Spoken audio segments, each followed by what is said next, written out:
दोस्तों नमस्कार, जय हिंद, जय भारत। आप देख रहे हैं यूट्यूब चैनल राजेश राय लुधियाना और मेरा नाम राजेश राय है। मैं इस समय हूं अपने गार्डन में। दोस्तों, धान की रुपाई का सीज़न स्टार्ट होने वाला है और बेहन जो बेसिक स्टार्टिंग है धान के बिजाई करने का, पहले बेहन को डाला जाता है, मतलब बीज को एक नर्सरी तैयार की जाती है और उसकी बाद में फिर 30 से 35 दिन 45 दिन के बाद उसकी रुपाई की जाती है।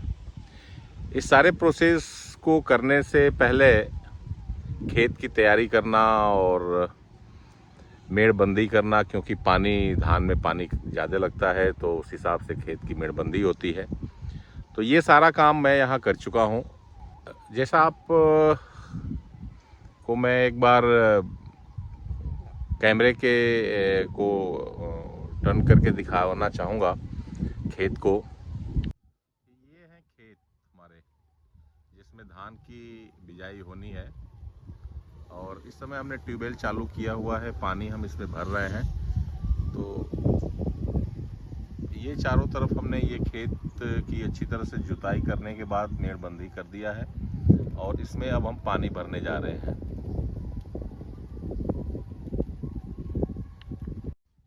दोस्तों, खेती में मैं फर्स्ट टाइम आजमा रहा हूं कि खेती के अंदर क्या किया जा सकता है और बहुत सी चीज़ें इसमें मैं समझने की कोशिश कर रहा हूं, जो अपने वीडियो में मैं 1 बाय 1 आपके साथ शेयर करता रहूँगा। आज ये जो मैं वीडियो बना रहा हूँ ये इसलिए बना रहा हूँ कि जो धान की बिजाई हमें करनी है उसके लिए खेत हमने जो तैयार किया हुआ है और पानी भर रहे हैं। और बेसिक मेरे वीडियो का जो मेन रेसिपी है वो है ऑर्गेनिक वे में खेती को करना। जितने भी रासायनिक खाद हैं और पेस्टिसाइड्स है, ये मैं कोशिश कर रहा हूँ कि कम से कम यूज करूँ और कम से कम यूज करके पैदावार कैसे लिया जा सकता है, क्योंकि केमिकल के जो दुष्परिणाम है, जो रासायनिक खादों का दुष्परिणाम है, ये अब बताने की ज़रूरत नहीं रह गई है, ये सबको पता है।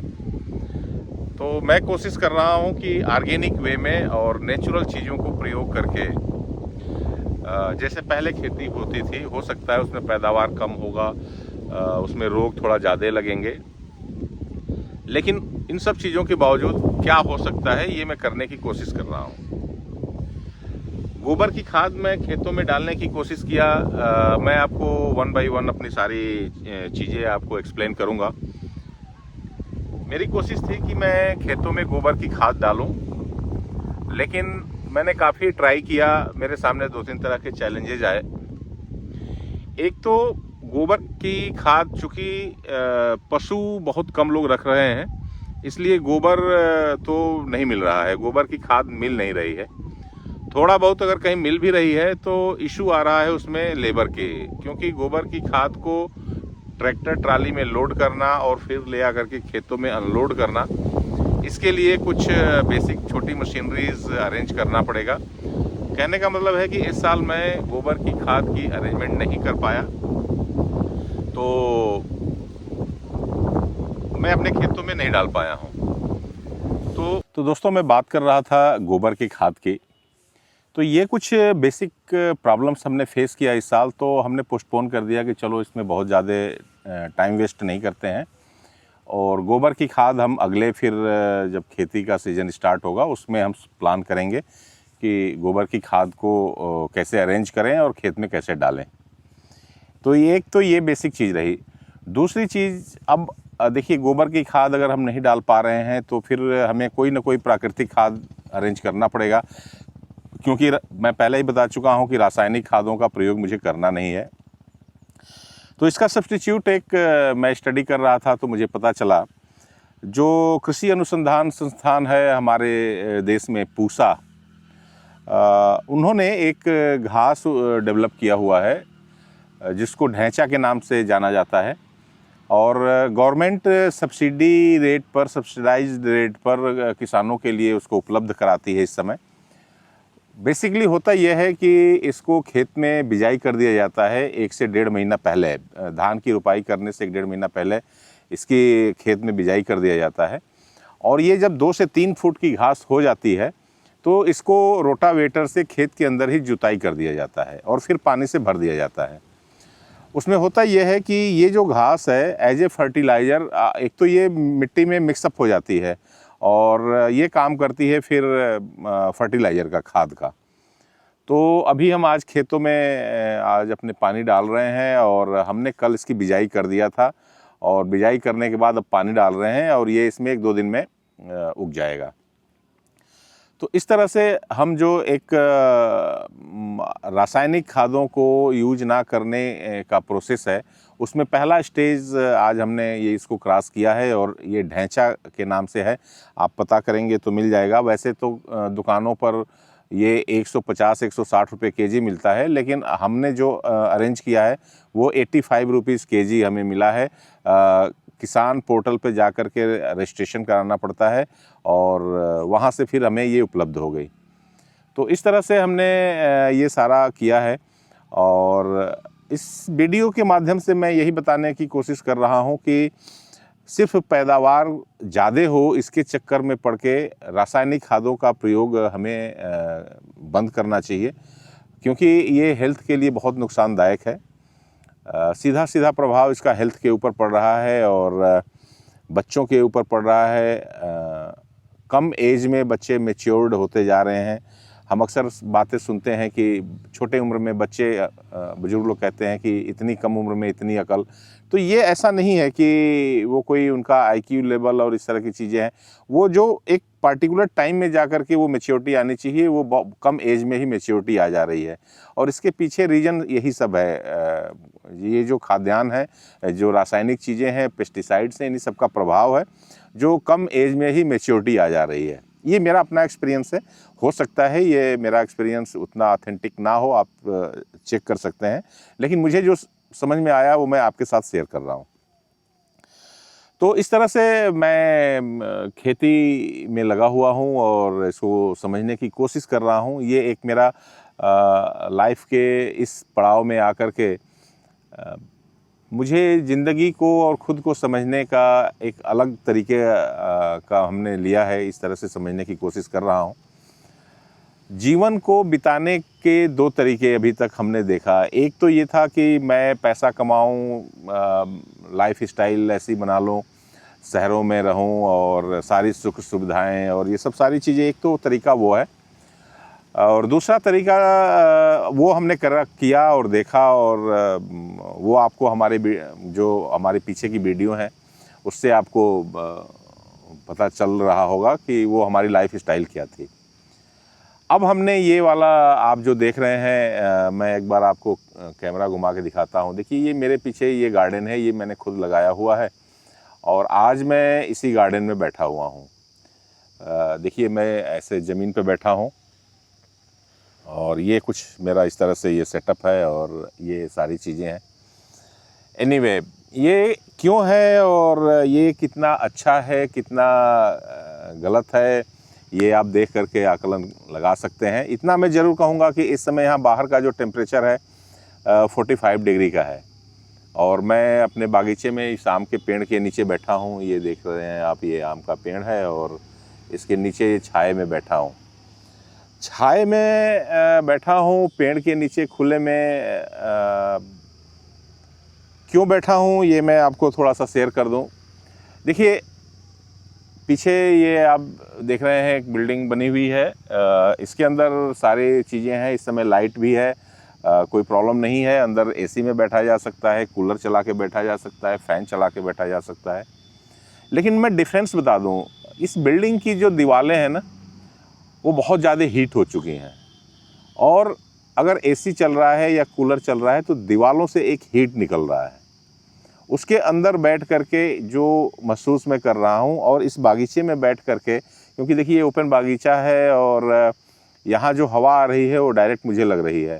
तो हवा में टेम्परेचर है, उस चीज़ को डिनाई नहीं किया जा सकता, लेकिन इस पेड़ के नीचे जो टेम्परेचर मेंटेन हो रहा है उसकी वजह से उस कमरे के अंदर जहाँ एसी और कूलर चल रहा है उसके मुकाबले ये टेम्परेचर ज़्यादा अच्छा है, ये ज़्यादा सुकून दे रहा है। वो उस तरह की ह्यूमिडिटी फील नहीं हो रही है यहाँ। तो इसलिए मैं यहाँ बैठा हुआ हूँ। और चूँकि लाइफ का एक बहुत बड़ा हिस्सा शहरों में और हर तरह की उन सुख सुविधाओं वाली चीज़ों पे मैं बिता के देख चुका हूँ, उसमें भी मैं अपना बहुत, आप मेरे वीडियो देखेंगे उसमें बहुत सी वीडियो हमारे हिमाचल प्रदेश की हैं, पंजाब के गाँव के तरफ की वीडियो ज़्यादा हैं, तो वो मुझे अट्रैक्ट करती थी चीज़ें। और उसी कमी को फुलफ़िल करने के लिए आज मैं यहाँ आकर के खेतों में, शहरों में जिसको फार्म हाउस लोग बोलते हैं, यहाँ मैं बागीचा कह सकता हूँ और खेत कह सकता हूँ। आपको जो समझना है उस हिसाब से आप अपने अपने हिसाब से इसको प्रोनाउंस कर सकते हैं। तो ये एक चीज़ मैं यहाँ समझने की कोशिश कर रहा हूँ। पेस्टिसाइड, देखिए मैं यहाँ पर कुछ आपको दिखाना चाहूँगा। ये मैंने कुछ यहाँ पर सब्जी की बिजाई किया हुआ है, बैगन वगैरह है, टमाटर है, भिंडी है, और साथ में हमने कुछ गन्ने की भी बिजाई किया हुआ है। देखिए इस खेत में ऐसा नहीं है कि अगर मैं यूज नहीं कर रहा हूँ पेस्टिसाइड तो इसमें कीड़े नहीं लग रहे हैं, कीड़े लग रहे हैं। इसमें नीम की खली और नीम से बने हुए कुछ लिक्विड का मैं छिड़काव कर रहा हूँ। कुछ कीड़े ऐसे हैं जो बैगन में मैंने महसूस किया है कि जिनको इस तरह के हल्के फुल्के तना छेदक एक कीड़ा है, जो मैं रोज़ आके देखता हूँ तो एक दो तने सूखे हुए मुझे दिख रहे हैं, और जब उन तनों को मैं देखता हूँ तोड़ के तो उसके अंदर मुझे कीड़े दिखते हैं। इन कीड़ों के ऊपर इस तरह की कुछ दवाई उतनी कारगर तो जिस हिसाब से काम करना चाहिए नहीं कर रही है। हम लगे हुए हैं कि उसको हम कैसे कंट्रोल करें। पहला तो यही है कि उसको हम तोड़ के फेंक देते हैं और उसके बाद कोशिश ये रहती है कि शायद वो ना लगें, लेकिन ये बढ़ता जा रहा है। हम कोशिश कर रहे हैं कि इसको कैसे कंट्रोल किया जाए, वो हम आपसे शेयर करेंगे आगे चल के। लेकिन अभी जो हम इसमें जो चीज़ें जिस तरह का कीड़ों के लिए यूज कर रहे हैं उससे हमें 50% का उसमें फ़ायदा है। बहुत से ऐसे कीड़े हैं जो नहीं लग रहे हैं, और ठीक है करीब 50% जो मैं बता रहा हूँ वही रेशियो है। तो ये है हमारा यहाँ का लाइफ स्टाइल, और इस तरीके से मैं बैठा हूँ। इस समय दोपहर के 12:30 बज रहे हैं, पछुआ हवा चल रही। तो इस तरह से धान के बिजाई के लिए मैंने प्रोसेस स्टार्ट किया हुआ है, इस पे काम कर रहा हूँ, और जल्दी बीज डालेंगे, बेहन जिसको यहाँ बोलते हैं, और उसके बाद आगे का जो प्रोसेस होगा हम नेक्स्ट वीडियो बना करके अपलोड करेंगे। तो आज की वीडियो बनाने का मेरा पर्पज़ ये था कि ऑर्गेनिक वे में खेती को आप लोग कीजिए, और क्योंकि ये हमें ही भोजन, हमारा ही ये भोजन है, और अगर हम भोजन के अंदर पहले ही अपने खेतों में जहर डाल देंगे और फिर उसी को खाएंगे तो फिर हम और किसी को क्या दोष दे सकते हैं। तो इस हिसाब से मैं यहाँ पर चीज़ों को कर रहा हूँ। और मार्केट में इस समय आम काफ़ी मात्रा में आ रहा है। मेरी आप लोगों से रिक्वेस्ट है कि मार्केट से आम, मैं ये तो नहीं कहूँगा कि बिल्कुल ख़रीदिए मत, बहुत कम ख़रीदिए, और जितना कम हो सके उतना कम ख़रीदिए। और देखिए आज मार्केट में जो कुछ भी चीज़ें बिक रही हैं वो बिल्कुल उसका औद्योगिकीकरण हो चुका है। फल को तोड़ लिया जाता है कच्चे पर ही, तोड़ने के बाद उसमें कार्बाइड एक चीज़ होती है जो इंडस्ट्रीज़ में वेल्डिंग करने के टाइम जिसको यूज किया जाता है, उससे गैस बनती है और उससे फिर फ्लेम निकलता है, मतलब एक प्रोसेस है उससे, और फिर वेल्डिंग के काम आता है और भी बहुत सी चीज़ों के काम आता है। उसी कार्बाइड को यहाँ फलों को पकाने में यूज किया जा रहा है। उसके घोल मिल रहे हैं, वो पाउडर फॉर्म में मिल रहा है, और वो जा कर के आपकी किडनी को ख़राब कर सकता है। ऐसा हो रहा है, उसको आप अवॉइड कीजिए, आप जितना कम हो सके उसको लीजिए। दूसरा तरीका ये हो सकता है कि शायद उसको ख़रीदने के बाद बहुत देर तक आप पानी में भिगो के रखिए, पानी को 2-3 बार चेंज कीजिए, और कम से कम 8 से 10 घंटे उसको पानी में भिगो के रखिए, और उसके बाद उसको आप लीजिए। ये कुछ तरीके हो सकते हैं उसके साइड इफ़ेक्ट से बचने का। ये मैं अपने एक्सपीरियंस से बता रहा हूँ। यहाँ पर केला लगा हुआ है, और जब मैंने केले का तने पर पका हुआ केला खाया और जो मार्केट का केला है, तो ये डिफरेंस मुझे समझ में आया कि मार्केट से तो केला खरीदना और अपने बच्चों को खिलाना एक तरह से जहर खिलाने वाली बात है।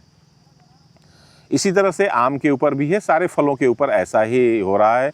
और हमारे देश के अंदर ऐसा कोई अभी स्ट्रांग ऐसा मॉनिटरिंग प्रोसेस नहीं है कि हमारे खाने वाली चीज़ों के अंदर किस तरीके से ये चीज़ें हो रही हैं उसको कंट्रोल किया जाए। लगे हुए हैं लोग, करते हैं, उसके परिणाम दुष्परिणाम आप देख रहे हैं। तो आप खुद इन चीज़ों को अपने तरीके से कैसे बचा जा सकता है, कैसे अपने को सेफ रखा जा सकता है, उसके तरीक़ों को ढूंढिए। सिर्फ पैसा कमाने के लिए लगातार काम करते रहना, वन साइड काम करते रहना, पैसा बनाने के लिए ही काम करते रहना, ये हेल्थ के साथ मजाक हो रहा है। तो आज का मेरा वीडियो बनाने का पर्पज़ बेसिकली यही था। नेचर के साथ, प्रकृति के साथ जीने की कोशिश मैं कर रहा हूँ।